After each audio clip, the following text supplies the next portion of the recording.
Welcome, ladies and gentlemen. This is AhTravesty playing some Neverwinter Nights 2. Alright, another mod we're going to play. The Soul Cages. This is a mod by PJ156. And you can download this mod from the Neverwinter Vault. I'll leave a link in the description below. This mod is actually a follow-on mod of the Tales from the Lake of Sorrows series, which is a LP that I did quite a while back that I played through. I had a lot of fun with that one. And we're going to actually be having one of the companions that was with us in Tales from the Lake of Sorrows will be in this new one here, the Soul Cages. This mod is actually the first chapter of a multi-chapter follow-on series. This one's going to be called Loose Ends. So let's go ahead and take a look at this introduction here. The winter of 1374 was one of the coldest the Sword Coast has known for many years. Thunder Bay is covered in a thick layer of snow, and work on Dragonscar will be delayed until late in the spring. The cold weather reflects your relationship with your party. They have jobs to do, and as soon as the quest to save Morag ends, they return to them. Sola spends her time traveling between Neverwinter and the Tyson household, protecting and developing her father's business interests. Alan returns to leading the town militia, and Harold joins them. Their combined skill as fighters keeps Thunder Bay safe and secure. Harold's wife, Moss, announces she is with child during the early new year. Harold's happiness at the news is almost tangible. Honor spends her time with Morag or Matthias, researching ways to bring her father back from Kellambor's realm. You see little of her, but you are aware that her mental and physical states are in decline. You see less and less of Ember as the winter draws in. She's focused on her work and family, and with you struggling to find anything meaningful to do with your time, she seems less keen to spend time with you. Your relationship breaks down in the early new year, and while you still remain friends, she keeps her distance. As spring comes to Thunder Bay, she gently suggests that the life of the adventurer may be better suited to you, at least until Dragonscar is completed, and you take on the duties of the Lord of the Manor. You are also aware that she is becoming very close to Alan Baxter, as their work and their common values keeps them in each other's constant company. You have little to do except drink and gamble until the weather breaks, and you yourself find that you are taking less care of yourself, and even the townsfolk start to keep their distance, except the innkeeper, who is slowly siphoning money from your purse to his via the bar or the gambling table. You are sure it is time to move on, but you cannot decide where. That is, until you wake one morning to find Honor, disheveled and foul-smelling, pacing at the end of your bed. Yeah, Honor is one of the companions that was with us in Tales from the Lake of Sorrows. Alright, yeah, as I said, this is a continuation of the Tales from the Lake of Sorrows campaign, and we'll take your character from level 14 to level 17. Yeah, I'm going to use the exact same character that I had exported at the end of Tales of the Lake of Sorrows, so we're going to go ahead and use him when we get started here. Alright, just a warning, there is a lot of reading, a lot of dialogue in the beginning of this, so if you don't care for a lot of that, just skip ahead. But there's a lot of people that want to listen to that stuff, so that's why I do go ahead and read it. Alright, so let's go ahead and get started here. During Tales from the Lake of Sorrows, did your character romance Amber? Yes, he did. The Soul Cages. Chapter 1, Loose Ends.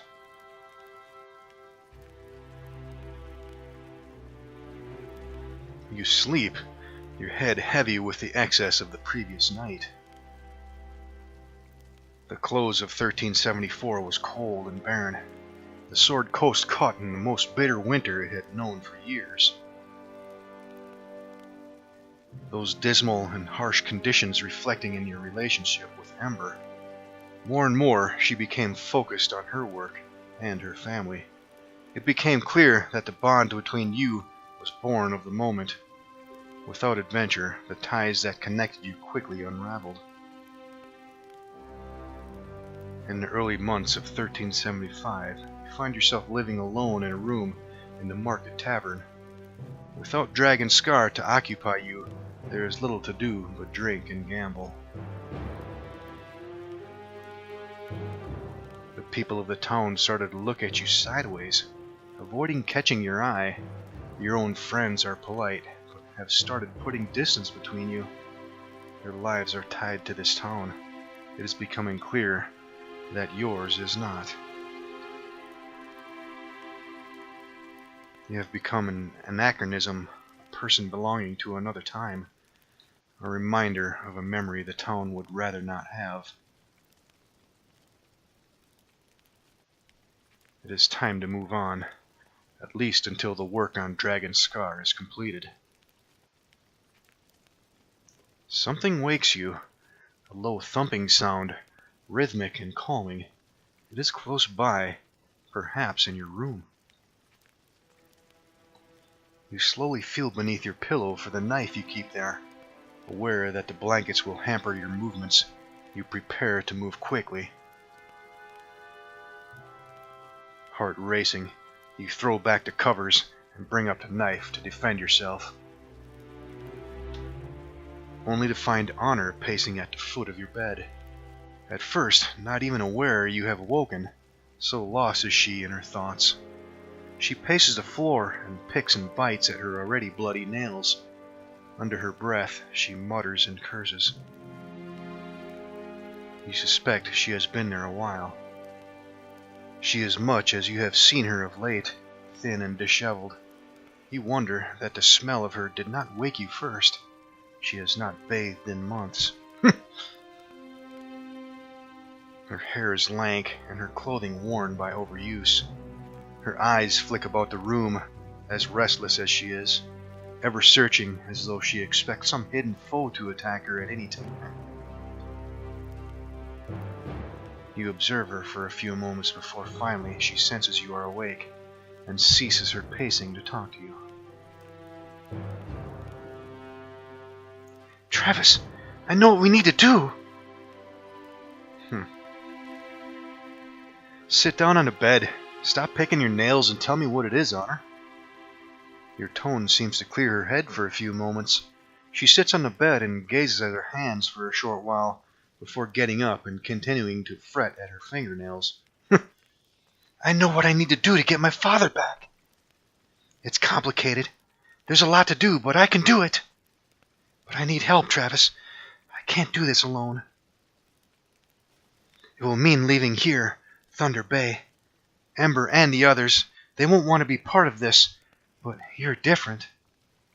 I know how things are between you and Ember. She's away in Neverwinter anyway.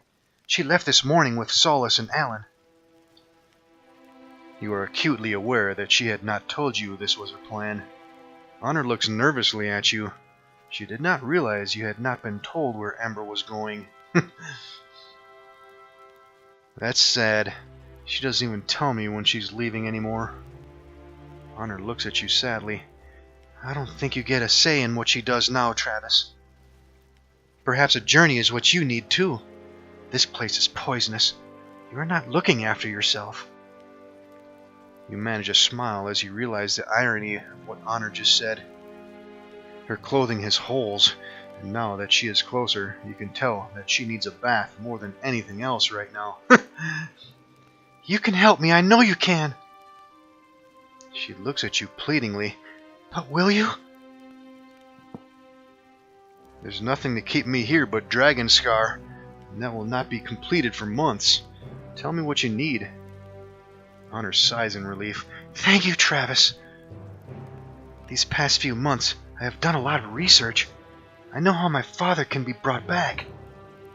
But to do it, I need to be able to speak his name, and that means knowing a language that has not been spoken for thousands of years.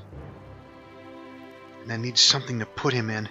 Not a body, not at first. A receptacle. Something called a soul cage.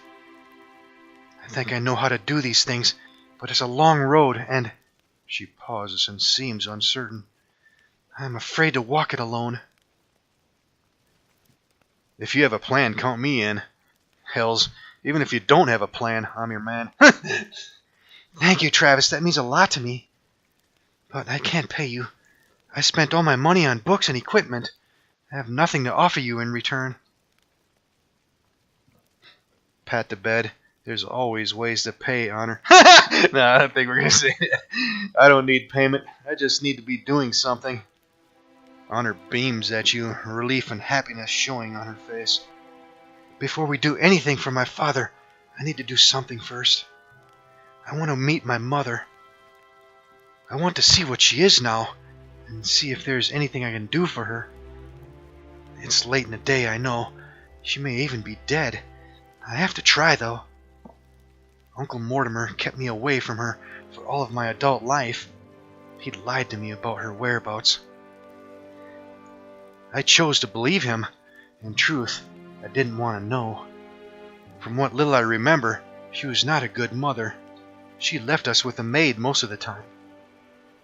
I remember her parties late into the night, and waking up with another different man skulking around the kitchens. It seemed normal to me then. It seems abhorrent now. But I must see her and speak to her before I can let her memory go. So, we need to start in Waterdeep, at my family home. When you want to leave, I think we should leave now. There's nothing here that we cannot find 10 times bigger in Waterdeep. Ember and Solus are not in town. Both are in Neverwinter. Alan is with them, and Harold. Harold is old. He would follow you anywhere, but he needs to be left in peace. I need to speak with Orman and give him instructions for the building of Dragonscar. We will leave for after that, when I have packed for the journey, and you've had a bath. She looks at first offended, then smiles. That bad, is it? Your journey takes several weeks, the heat building as you travel further south. Honor is calmer now that she is doing something positive to bring her closer to her parents. She certainly smells a lot better. I imagine so. You arrive at Waterdeep late in the evening. The gates are closed, and you take rooms in a gateside inn to wait out the night. Soon enough, it is morning, and the great city of Waterdeep awaits you. Alright, here we are in the Waterdeep River Gate. Alright, we got a blacksmith right here. Alright, first things first, let's take a look at our characters. Main character, Travis Shand. This is the exact same character that I exported from Tales of the Lake of Sorrows. So he's got all the same equipment and everything that he had at the end of that adventure. He is a 14th level swashbuckler, neutral good human. He's got a strength of 14, which is getting increased by some gauntlets of ogre power. He's got a dexterity of 20, which is getting increased by the cloud bow. Constitution of 16, which is increased by the boots of hardiness +2, and intelligence 18, which is increased by the ring of clear thought +3. And he's got a wisdom of 10 and a charisma of 12. And for skills, he's got a really good bluff and diplomacy. A little bit in crafting of armor and weapon. He's got a nice lore, a little bit in parry, he's got a decent taunt and tumble, and a little bit in use magic device. And for feats, he's got Ladies Man, that's going to give him a bonus to listen and diplomacy, although a penalty to intimidate. He does have dodge, power critical rapier, improved critical rapier, mobility, spring attack, toughness, weapon finesse, and weapon focus rapier. And he's got resist electrical energy, that's a bonus feat that he's getting from the cloud bow. We'll take a closer look at that in a minute. And for his class abilities, he does have acrobatic skill mastery. What did that do again? Oh yeah, he can never roll less than 5 on a tumble check. He's got grace +2, giving him a bonus to reflex saves. Improved flanking, giving him a +4 bonus to flank attacks. Insightful strike, that allows him to use his intelligence as well as his strength bonus to damage. And swashbuckler dodge +2, giving him a dodge bonus to his armor class of +2. And finally, weakening critical. Every time he does a critical hit, he also reduces the opponent's strength by 2 points. And last thing, he's got luck of heroes, gives him a +1 bonus to all his saves and a +1 bonus to armor class. Alright, let's take a quick look at his gear. He does have studded leather +4. He's got a rapier +4. He's got the minor circlet of blasting, which allows him to do searing light once a day. And he's got a Greater Swordsman's Belt, which gives him a damage reduction versus slashing. And what else does he have? Cloak of Resistance +2, giving him a universal +2 bonus to saves. Got the Gauntlets of Ogre Power, increasing his strength by 2. He's got the Boots of Hardiness +2, increasing his constitution by 2. And another +2 dodge bonus to his armor class. He's got a bunch of +2 arrows. He's got a Medallion of Thought, immune to mind-affecting spells, and it gives him a +5 bonus to bluff and diplomacy. He's got the Commander's Ring, gives him a +2 deflection bonus to armor class. Another universal increase to saves of +2, 15 meter light, and I can do knock once a day. And what does he have here? Ring of Clear Thought +3, that's giving him an intelligence bonus +3. And he's got a magic bag. Is there anything in there? No, it's empty. And Potion of Heal, Cure Light Wounds. He's got the Stoneweaver's Axe. Yeah, I remember I only kept this because it allows him to cast Stone Skin once a day. So I'm keeping that thing. And he's got the Cloud Bow. This is a really good weapon right here. +2 longbow. Gives him that bonus feat and resist electrical energy. Increases his dexterity by +2. It's mighty +4.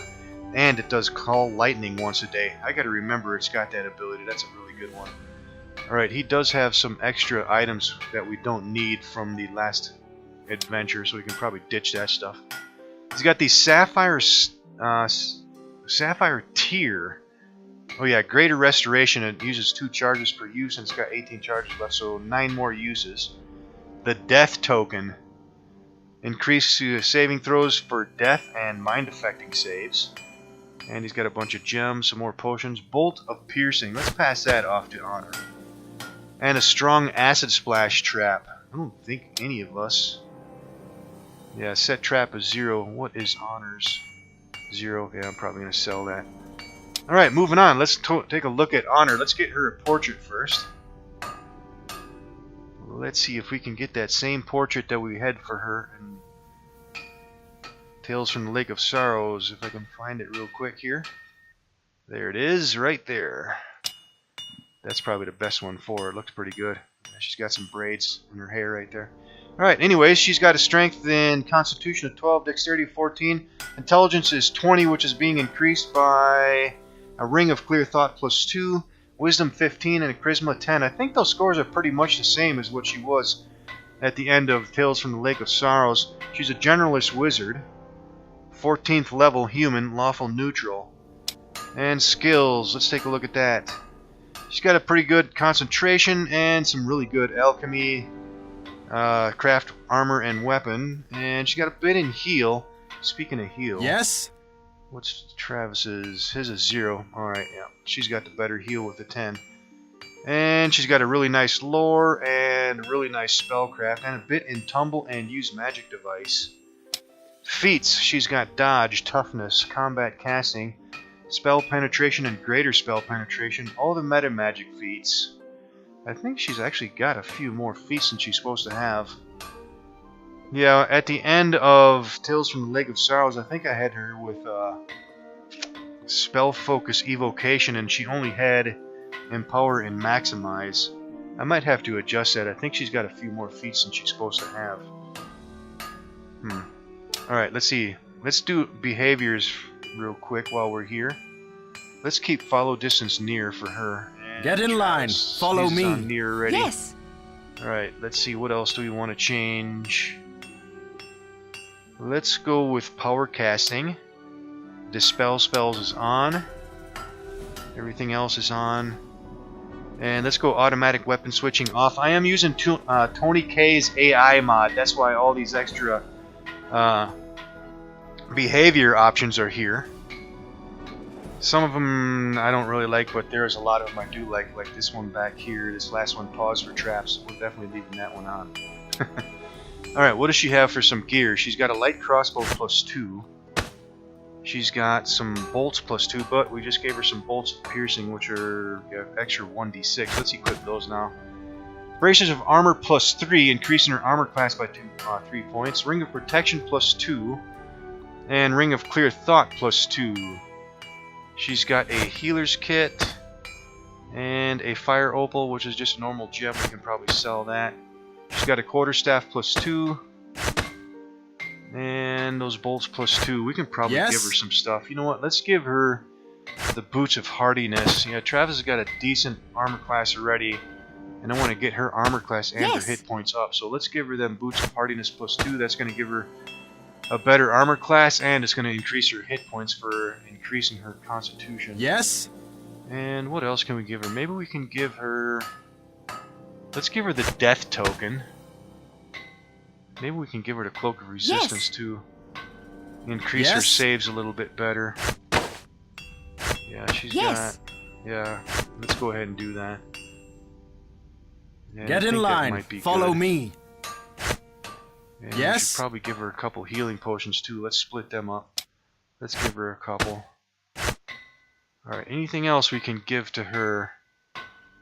I think I'm going to keep that Sapphire tier on Travis though. Yeah, let's keep that down here. Yeah, I think that should be good. Yep, that should be good. Alright, let's take a look at her spellbook next. Okay, let's start from the bottom here. Level 0s. Let's go ahead and get a couple acid splashes and let's get some Rays of Frost. Alright, Mage Armor's not going to do us much good. We got pretty good armor bonuses already. Yeah, these other ones here are probably not going to help us either. Let's see what she's got for her first level spells.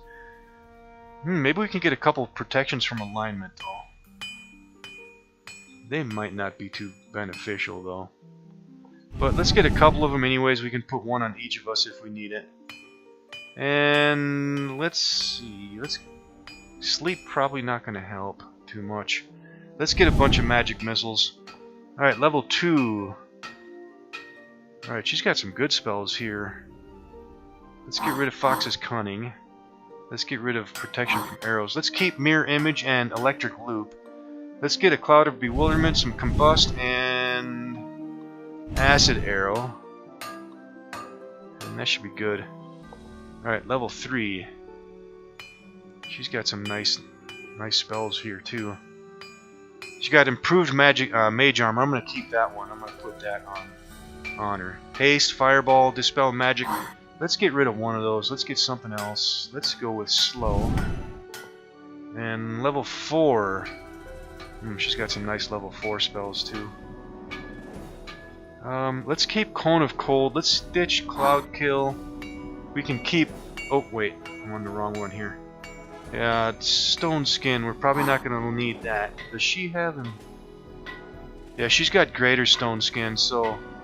And Travis has that axe that allows him to cast Stone Skin, so we won't need normal Stone Skin. So let's go with... Let's get rid of one of these confusions.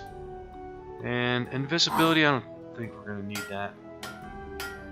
I'm going to keep Ice Storm and Confusion. Let's get some Lesser Missile Storm. Let's get some Shout. Ah, hell with it. We can keep Greater Invisibility. And level 5. Yeah, let's keep Interposing Hand and Cone of Cold. Let's pick up Firebrand for sure, and Hold Monster. And level 6. Wow, she's got some nice spells in her spellbook. Let's keep Forceful Hand and Chain Lightning. Let's get rid of Globe of Invulnerability though. Let's get Greater Missile Storm. And level 7. Yeah, she's got a nice selection here. She's currently got Delayed Blast Fireball and Grasping Hand. I think I'm going to keep both of those. Yeah, let's do that. Get in line. We need to Follow rest. me. But first, let's go back to Honor. I think what I'm going to do... I'm going to try to get her feats as close as what the head in Tales from the Lake of Sorrow. So let's do this. Let's right click on her. Let's open up the console. Let's go Debug Mode. Space 1. I'm going to get rid of some of these extra feats that she has.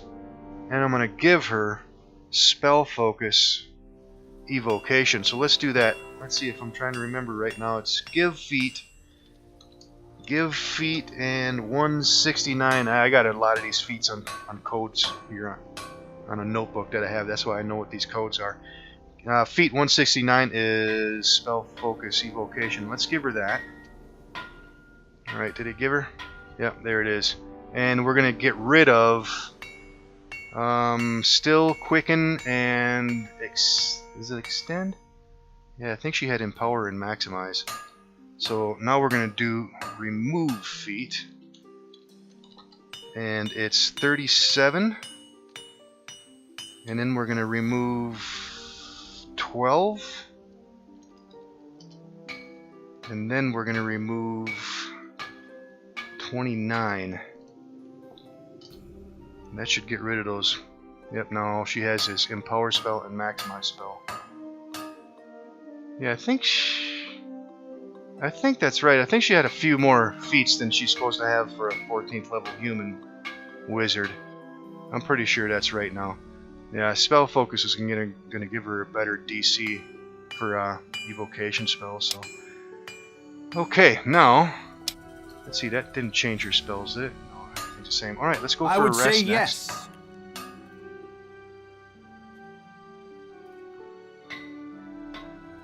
And let's see, do we have anything in the journal? Honor's mother. Honor has decided she wishes to see her mother if she is still alive. She feels that her mother deserves help if she can give it, and is certain that, while not the best of mothers, the conclusions Honor has formed about her are likely not correct. Honor's mother was a celebrated socialite in Waterdeep who had a reputation for bedding lots of men. We suspect she is to be found in the docks area of Waterdeep, working as a prostitute. Alright. Alright. The blacksmith is diligently shoeing a horse. He has no time to talk. Anything in the workbench? Nope. Alright, you know what? Let's ditch some of these items we don't need. Yeah, these keys, these are from the previous adventure. We're not going to need them anymore. Portal key, we don't need them anymore. And the rest of this stuff, yeah, we'll just keep that so we can sell it.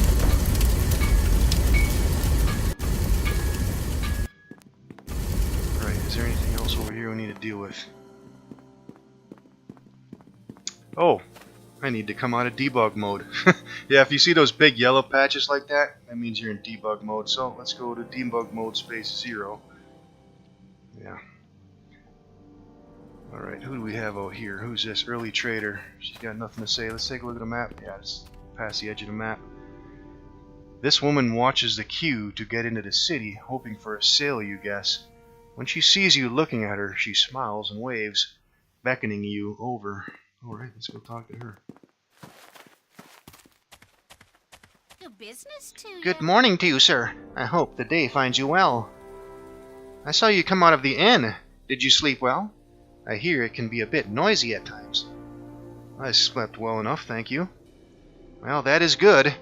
Now that you are rested, perhaps you would like to buy a pot. My husband made them all, and there's none better than him around here. Show me your pots. Okay. Painted pots. Thin-walled and delicately decorated, this pot was clearly made by a craftsman.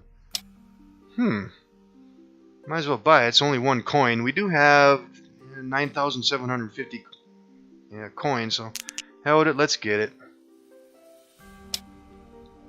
Don't know if it'll come in handy for something or not, but get in line. Follow me. Here? Bunch of traders and a cutscene. The river gate opens. You watch the early traders enter the city. None of them seem eager to start the new day. Yeah, I know that feeling. Alright, who's this guy? The stall holder alternates between picking his nose and wiping it down the front of his hose. Sick! And stacking his fruit and vegetables to make his stall look attractive. Suddenly, you don't feel so hungry. No doubt. Let's see what he's got to say. Right, good morning to you, brother. Welcome to the City of Splendors.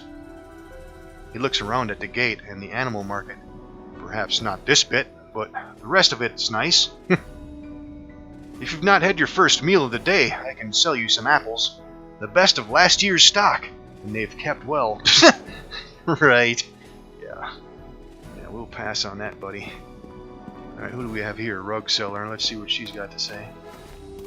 Nope, she's got nothing to say. City guard. And a cutscene. The man hands the guard a small handful of silver coins. The guard counts them quickly, then pockets them. That'll do. You can go in now. The man smirks and travels on into town. Thank you, officer. The guard glances over to you. He dabs his brow. Even this early heat of the city is starting to build. Names, please? Honor Lestry. The guard starts to write, then looks up slowly as the name seems to register with him. Leaning slowly forwards, he looks at Honor, and then back up the road, as if expecting to see something else. More people, perhaps. When he does not, he sits back on his bench and writes. And you? He nods in your direction. Frank Zappa. Prude Bottom Pumpworthy III. Let's just give him our name, Travishawn. Are you carrying any goods worth more than 10,000 gold that you are going to sell? No. He looks at you closely, observing your equipment. Right. He starts to write down something in his book. He waves you in, clearly bored by the exchange. You can go in. Okay. Alright, yeah, if you've played this mod before, you might have noticed that that cutscene looks a little bit different than probably what you've seen. It's because I modified it a bit and make it look a little bit more fancy. I was just playing around. Yeah, while we're on that subject, I was looking at the forums where you can download this mod. Some people were saying there's a couple bugs in here. Some of them might be dealing with journal entries that might be a little screwy, and there's another issue with a character called Jack Black, I think it was, where he does not appear, and he's specifically for a quest. And since he doesn't show up, that quest doesn't clear. So I looked into that in the tool set, and I think I found out what was causing the problem with that. There is a script that's got a wrong reference number on it. I changed it to the correct one, so hopefully Jack Black will spawn in the correct position at the appropriate time in this adventure here. And another bug that people were talking about was in some sewers, there are some tiles that show up as black. They aren't, like all the textures and things are missing, so it's just a black tile and a couple specific tiles. So I did take a look at it in the tool set in the sewers, and I did find a bunch of tiles that were showing up as black, and I think I found out why that's the case. There's a couple missing files that should be in the campaign folder, if not in the RWS all-in-one hack file. Unfortunately, the files that are needed are not in that hack file, so I did go ahead and put them in the campaign folder, the ones that were missing, and I looked in the tool set to see if there's any change, and yes, it looks like those files that I put in there has fixed it. So we'll find out for sure and have it confirmed once we move on into this adventure. So, alright, we are running up on time, so this might be a good spot to do a quick save here. See you in the next episode.